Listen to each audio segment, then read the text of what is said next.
सुप्रभात। साधकों की चार शक्तियाँ, यह हमारी आज की आध्यात्मिक चर्चा का विषय। साधकों की चार शक्तियाँ।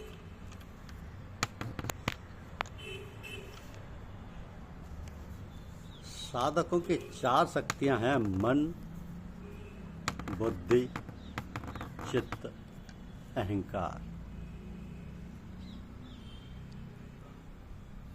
अब इनकी विवेचना भी आवश्यक है। इन चारों शक्तियों में मन सबसे अधिक प्रबल और शक्तिशाली होता है। इसकी चंचलता व गति वायु गति से भी तीव्र होती है। इसके कारण यह है कि मन चारों शक्तियों का केंद्र होता है और इस पर अंकुश व नियंत्रण करना असंभव सा प्रतीत होता है। तो मन में रजोगुण व तमोगुण की अधिकता होने के कारण जिज्ञासु इसके अधीन रहता है, लेकिन सतगुरु के प्रताप से जब इस पर चोट की जाती है तब इसकी गति सतोगुण की ओर हो जाती है तथा निरंतर साधना व प्रयास से गुरु के बताए मार्ग या विधि पर धीरे धीरे सतगुणों की ओर चलने लगता है। मन के लिए कहा जाता है ना कि पक्षी मन चंचल भयो, वेग न थामो जाए, गुरु के ठोकर खाए कर तुरंत तहाँ रुक जाए। तो मन के सद्गुणों से पूर्ण होने पर बाकी शक्तियां चित्त, बुद्धि और अहंकार पर आसानी से नियंत्रण हो जाता है।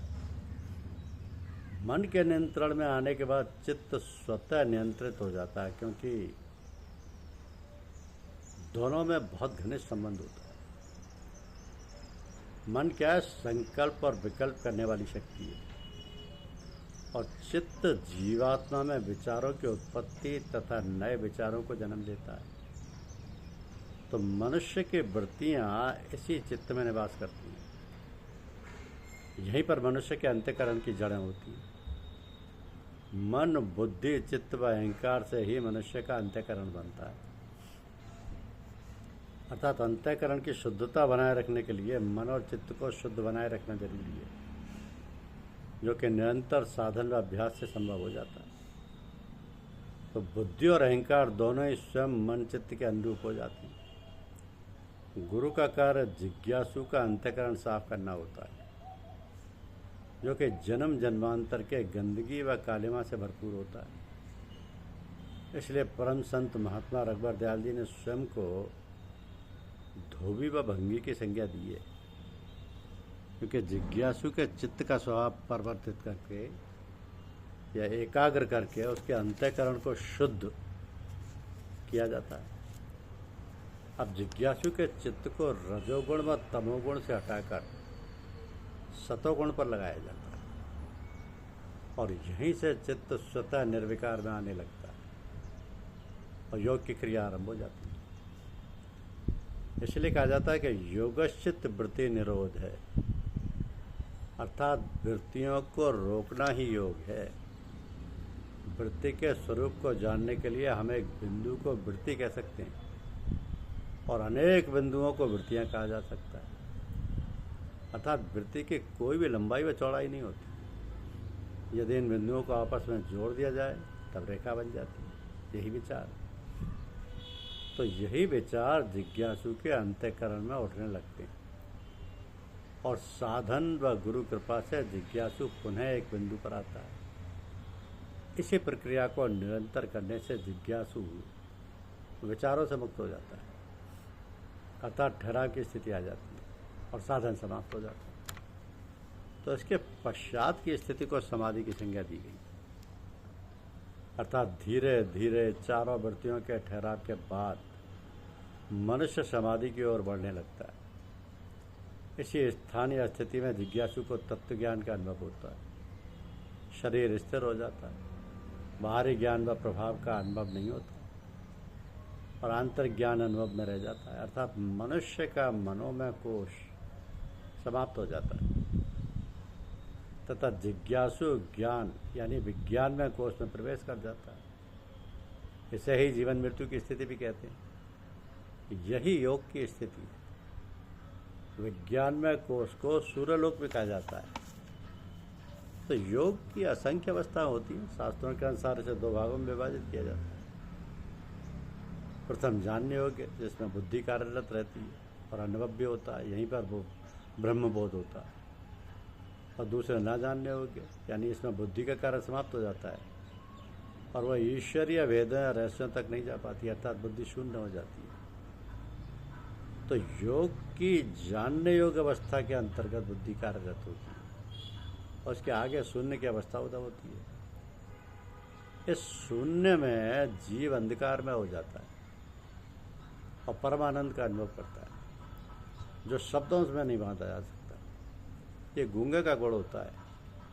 उस अवस्था में जीव का पिछला ज्ञान, बुद्धि, विवेक शून्य हो जाता है और शरीर निष्क्रिय हो जाता है। तो जीव इस परम आनंद की अनुभूति से वापस शरीर में नहीं आना चाहता, क्योंकि यहीं पर उसे ब्रह्म स्वर अलौकिक रसास्वादन का अनुभव होता है।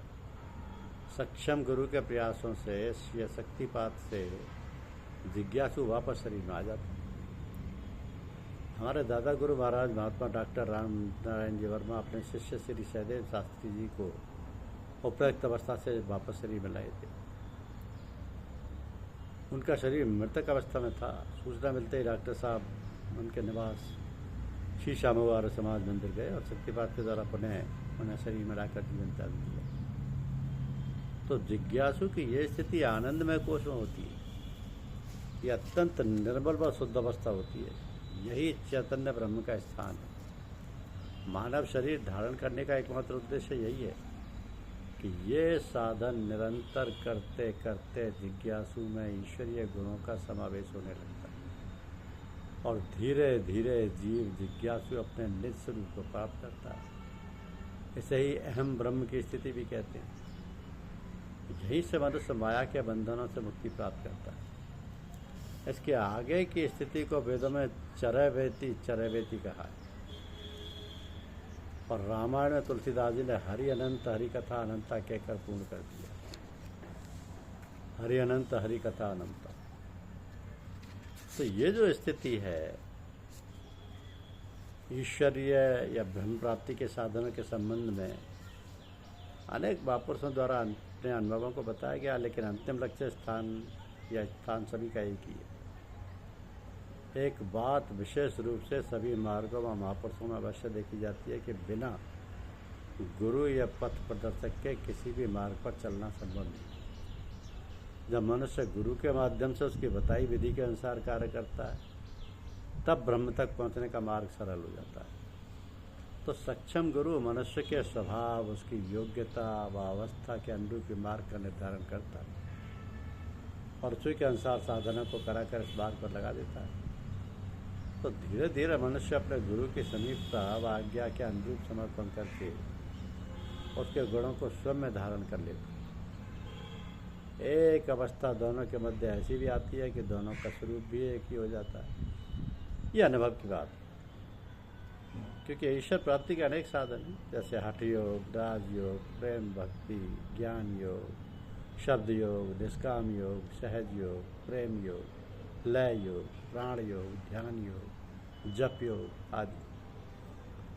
मनुष्य विचारों से भिन्न होने के कारण वो अपना मार्ग अपनी योग्यता, इच्छा व सरलता के अनुरूप चयन कर लेता है और उसमें गुरु की सहायता अवश्य भी होती है, क्योंकि मनुष्य में मन, बुद्धि, चित्त, अहंकार चारों शक्तियाँ भिन्न भिन्न होती हैं और जब तक ये शक्तियाँ निर्बल व शुद्ध होती हैं तब तक मनुष्य को किसी भी साधन की आवश्यकता नहीं होती। जब इनमें सामाजिक पर्यावरण के प्रभाव वश विकार उत्पन्न हो जाता है, तब गुरु विभिन्न साधनों को कराकर इन विकारों को दूर करते हैं। तो हमारे संतवत पर चलने वाले सभी महापुरुषों ने गृहस्थाश्रम में रहते हुए साधनों के माध्यम से अपने उद्देश्य की प्राप्ति की है। अर्थात मनुष्य अपने परिवार में रहते हुए भी गुरु द्वारा प्रदत्त मार्ग पर चलकर अपने ध्येय तक पहुंच सकता है। धन्यवाद। यूट्यूब चैनल को लाइक और सब्सक्राइब अवश्य कीजिए। शुक्रिया।